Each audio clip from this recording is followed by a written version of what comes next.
FHS Season Tickets.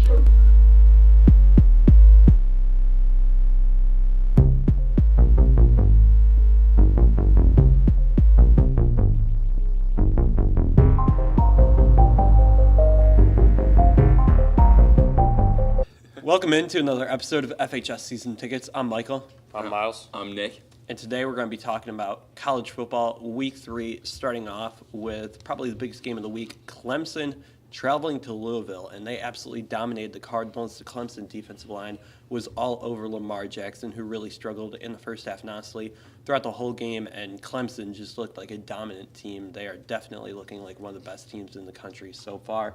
Nick or Miles, which one you want to go first with some other thoughts about the game? Yeah, I mean, Lamar Jackson looking like doing as much as he could do, in my opinion, because Louisville's defense was getting shredded. Offensive line was getting harassed all day by Clemson's defensive line, and Lamar still showed off some of those athletic traits, which separates him from a lot of quarterbacks, shows why he's one of the top players in the nation. But you knew that game was going to be kind of rough, especially with Louisville last year graduating a lot of seniors, and was part of the reason why it was such a close game last year. But this year it wasn't the same, and Clemson's looking really good this year, minus Deshaun Watson, which surprises a lot of people, I think.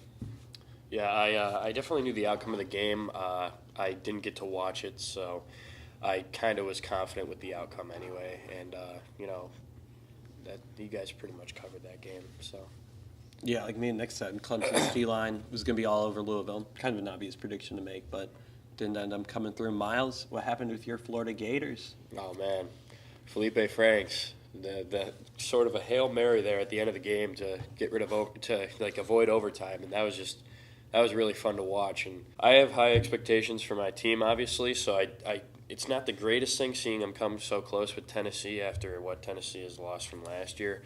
But a win's a win, and it was extremely exciting to watch. So I don't know. What do you guys have to say about that? Yeah, I mean, like me and Mike were saying earlier, off air, it was a crazy game. It was the best horrible game you have to watch. These two teams, Florida had yet to score an offensive touchdown, and they kind of went on an explosion there in the third, fourth quarter, just scoring a lot of points out of nowhere. But these two teams, kind of like some downtrodden SEC programs, almost enigmas, because Florida always has such a stacked defense, and they seem like they should have every recruiting tool being in Florida, but for some reason they just can't put it together. In Tennessee, I always liked Butch Jones as a coach, but as we know from the recruiting or the college coach rankings, I thought he was a decent coach, especially at Cincinnati, but Tennessee also cannot put together as a program, so it was almost a perfect storm to watch a pretty bad game, and it delivered.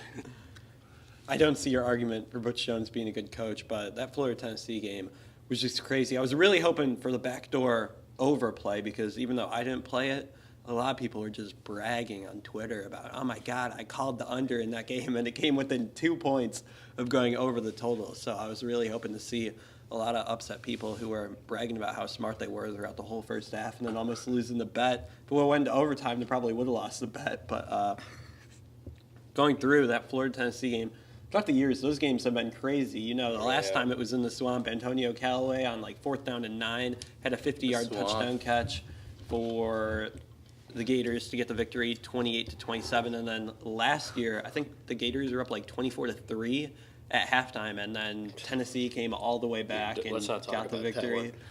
I actually dude, that was vividly hilarious. remember how mad I was. That was so funny. I remember I was saying all year that Tennessee was going to beat Florida, and at halftime I was just I still think Tennessee is going to beat Florida, even though they're down 24-3. Coming back, and when you're Tennessee I just on was, the defense. I thought that Tennessee was way more talented than Florida. What was the end score again? 42-31. It was Tennessee 42. won. Tennessee covered too. They were 6-point favorites, and they covered despite being down 24-3 at halftime. Yeah. Oh my God, they scored 40-some points on that defense. Yeah. And in one half, that's crazy. I might just have to walk out. You guys can finish this video. Yeah, but Nick, another huge potential upset that didn't happen. USC versus Texas. Can you tell what you saw in that game? Yeah, Texas. I was rooting for Texas.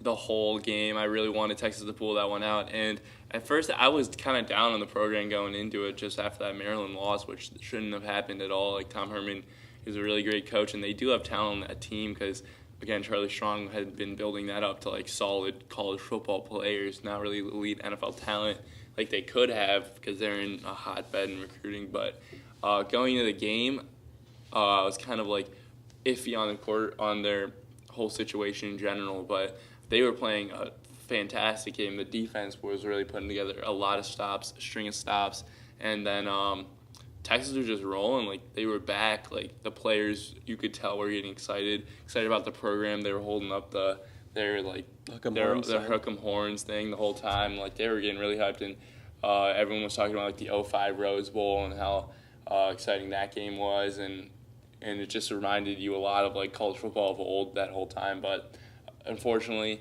it was a great game. But for my side of it, who I was rooting for Texas, like, it went to 2 overtimes, and Sam Darnold, any less of a great clutch quarterback than if USC didn't have his clutch quarterback in college football as Sam Darnold, they would not have pulled out the win. Just everything was slanting towards him. 45 seconds left in regulation, and Sam Darnold has to go like almost the length of the field to score or get a field goal. The walk-on kicker. Yeah, to get a field goal, and he was able to do it with 45 seconds left, which was just amazing. So, but it's 2 overtimes, and when it goes to overtime after you score in regulation, I feel like the momentum's automatically with the team that was able to score. So, it just didn't fall Texas's way, even after a great performance. And I'm hoping Tom Herman gets Texas on track because I really like that program. Mike, what do you think?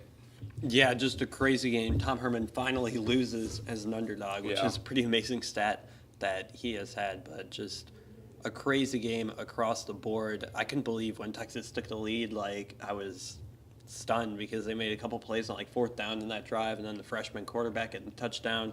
But I did think that USC would go out on the field. Yeah, the freshman quarterback starting over Shane Buechele. Well, I think he was hurt. Okay, that's what I was because he played really well. He was like a game time decision. If Buechele lost to Maryland, I wouldn't really say that. There might be a controversy. I mean, Buechele they had 41 points against Maryland and 17 after regulation against USC. So I don't know how much you really want to say how great he was. The defense kept Texas in that game. Oh, well, yeah, because 17-17 going into overtime. Yeah, he did. But just like the Tennessee versus Florida game, ugly game throughout 3 quarters, and then the final 2.5 minutes and then overtime is just legendary. And you remember that game probably throughout all season where the first 3 quarters was just complete garbage to watch. Just like next game we're going to be going into, Vandy versus Kansas State. My Commodores looked horrible on offense, but they got the victory. 14-7. Nick, I know you're laughing, but we're 3-0. We're beating Bama. Yes. Yeah, they're 15-0. No, actually, they're still trash. Like, I mean, the Vanderbilt. That hurts, Nick. This is a better team than they've had like the past 5 years, but 4, because Franklin had a top 25 team. 5 years ago. 4 years ago. This is Mason's 4th year. Okay, well, this is the best team they've had in 4 years. He knows. So, Vanderbilt's on the come up. Going to be top of the SEC in a couple of years if the trend continues. I can't see him losing a game. I can't. No, but it's a really weak schedule at the beginning. We'll see what happens. Really weak. Yeah. Who do you guys play again? Kansas State was ranked. List them off. Middle Tennessee. They were ranked. Austin P. No, Alabama A&M. We got rid of Austin P. No, Alabama. Yeah. And, Well, we get the real Alabama this week, which all right, we'll see. I'm not excited for. You have the real Alabama this week? Yep. Oh. They come to town. I see a field goal for the win, Andy. I don't. Make it a field goal game. It'll be 10-7. It's 10-7. Dan Wolken. I'm going on. Dan Wolken said that Alabama might not score 19 points Dan against Wolken. this Vandy defense, and I was like, dude, you're insane. They're putting up at least 30. I've got Vandy. 28-10 Alabama. 18 points. 28-10. I mean, the spread's 19 You have no points. faith so- in your team, do you? Yeah. man? No, not at all. I was worried we were going to lose by like 20 plus against State this week. I texted Nick before the game. Said, I'm like, I'm not feeling good. 25 No. plus, we're losing. And they won. And they won. yeah. Wow, Mike, you should just take the jersey off. No, I thought there was a Just good take chance it we off. won, but I also thought there was a really good chance that we just You got go shirtless. just straight blown out. Oh, actually, I do have the shirt on under this. Okay. Well, Wouldn't be take it. going shirtless for the ladies on the video, but Oh, so many watching.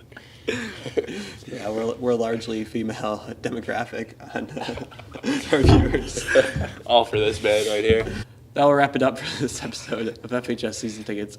Hope you guys enjoyed. If you did, make sure to leave a like and also subscribe for more season ticket videos.